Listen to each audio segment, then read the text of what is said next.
मध्य प्रदेश में कोरोना संक्रमण के बढ़ते खतरे के बीच शिवराज सरकार ने एक और बड़ा निर्णय लिया है। प्रदेश सरकार ने दुर्गा उत्सव में सार्वजनिक झांकियां स्थापित करने की अनुमति दे दी है।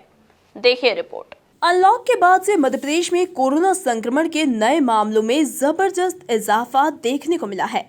राज्य में संक्रमितों का आंकड़ा 70,000 को पार कर चुका है। ऐसे में लॉकडाउन को पूर्णतः समाप्त करने के बाद शिवराज सरकार ने एक और बड़ा फैसला लेते हुए नवरात्रि पर्व पर सार्वजनिक तौर पर दुर्गा स्थापना एवं झांकियों के निर्माण को लेकर सहमति दे दी है।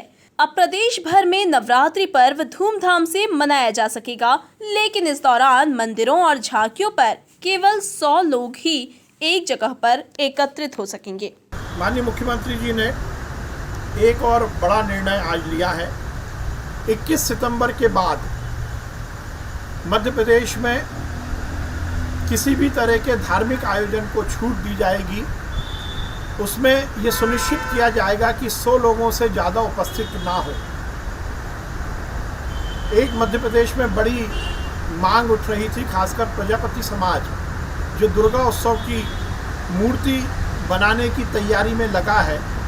सरकार ने ये निर्णय लिया है कि वो मूर्ति बनाए और जिलों में जिला प्रशासन के साथ बातचीत, उनसे एक संवाद के साथ मूर्ति की हाइट, मूर्ति की ऊंचाई को निर्धारित किया जाए। पर 21 सितंबर के बाद दुर्गा उत्सव को अलाउ किया जाएगा, उसकी परमिशन दी जाएगी और 21 सितंबर के बाद दुर्गा जी की जो झांकी हैं वो लगेंगी। बस ये सरकार का निर्देश होगा कि वहाँ किसी भी धार्मिक आयोजन में 100 लोगों से ज़्यादा उपस्थित ना हो। प्रजापति समाज यदि मूर्ति बनाने की तैयारी कर रहा है तो 21 सितंबर के बाद वो मूर्तियों की स्थापना हो सकती है, क्योंकि दुर्गा उत्सव 21 सितंबर के बाद ही आएगा। बस सरकार का निर्देश है कि 100 लोगों से ज़्यादा उसमें उपस्थित ना हो। एक सरकार ने और बड़ा निर्णय लिया है, क्योंकि जब कोविड के इलाज की बात होती है तो इसमें सबसे महत्वपूर्ण पहलू है ऑक्सीजन की सप्लाई। सरकार ने ये निर्णय लिया है कि मध्य प्रदेश में जिस प्रकार से देश में कोरोना के मरीज बढ़ रहे हैं, हमारे को 31 अक्टूबर की जो प्लानिंग है उसमें ऑक्सीजन की समुचित उपलब्धता हो। तो सरकार ने ये निर्देश दिया है कि जो इंडस्ट्रियल ऑक्सीजन का निर्माण होता है वो मध्य प्रदेश में रुकेगा, उसकी जगह मेडिकल ऑक्सीजन का ही निर्माण होगा। इंडस्ट्री डिपार्टमेंट इस पूरी व्यवस्था को देख रहा है और पूरे प्रदेश में ये सुनिश्चित किया जाएगा जहाँ जहाँ इंडस्ट्रियल एरिया है, जहाँ ऑक्सीजन का निर्माण होता है, वहाँ इंडस्ट्रियल ऑक्सीजन के स्थान पर अब मेडिकल के लिए जो ऑक्सीजन का उपयोग होता है उसी को किया जाएगा। ये कुछ निर्णय है जो आज माननीय मुख्यमंत्री जी की अध्यक्षता में कोविड की बैठक में लिए गए। इसमें सबसे महत्वपूर्ण है कि 21 सितंबर के बाद धार्मिक आयोजन में 100 लोगों के साथ परमिशन दी जाएगी और दुर्गा उत्सव भी आयोजित होगा। दरअसल मुख्यमंत्री शिवराज सिंह चौहान की अध्यक्षता में कोरोना को लेकर समीक्षा बैठक की गई, जिसमें कई अहम निर्णय लिए गए हैं। बैठक की जानकारी देते हुए चिकित्सा शिक्षा मंत्री विश्वास सारंग ने बताया कि संक्रमण को रोकने के लिए सरकार के द्वारा प्रदेश भर में जन जागरण अभियान चलाया जाएगा। साथ ही अस्पतालों में ऑक्सीजन की बेहतर व्यवस्था भी की जाएगी। इसके अलावा सरकार होम आइसोलेशन को भी बढ़ावा देगी। मुख्यमंत्री जी ने दिया है और आज की बैठक में मुख्य रूप से जो निर्णय लिए गए हैं उसमें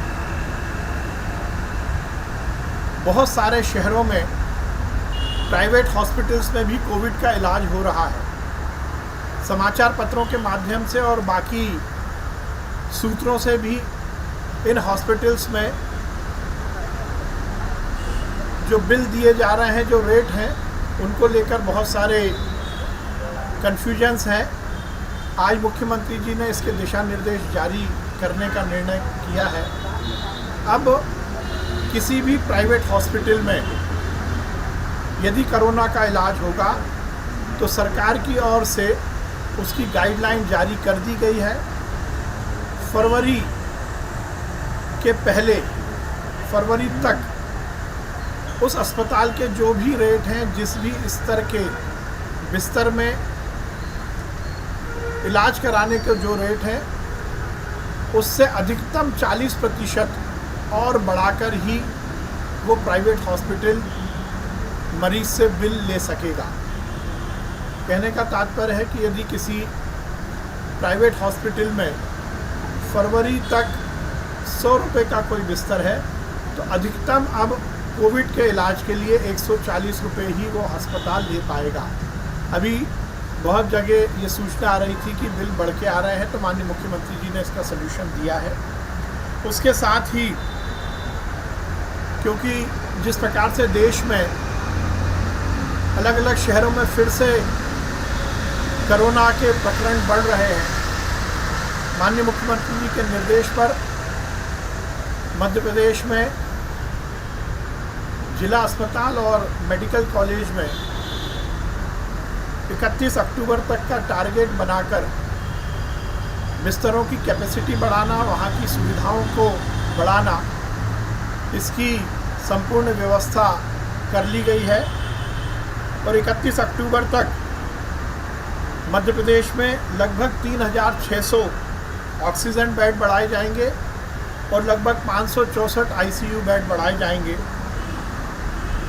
उसके बाद मध्य प्रदेश की टोटल बिस्तरों की संख्या, ऑक्सीजन बेड लगभग 11,710 हो जाएंगे और आईसीयू के बेड 2,488 हो जाएंगे। और हमारा ऐसा अनुमान है कि 31 अक्टूबर तक लगभग इतने ही बिस्तरों की ज़रूरत मध्य प्रदेश में रहेगी। कुल मिलाकर एक तरफ जहां प्रदेश भर में कोरोना के बेतहाशा नए मामले सामने आ रहे हैं, वहीं दूसरी तरफ सरकार पूरी तरह से प्रदेश को अनलॉक करने में जुटी हुई है। सरकार का ये फैसला कोविड के खिलाफ जंग को कितना प्रभावित करेगा, ये आने वाला समय ही बताएगा। भोपाल से राकेश शर्मा के साथ कृष्ण कन्हैया की रिपोर्ट।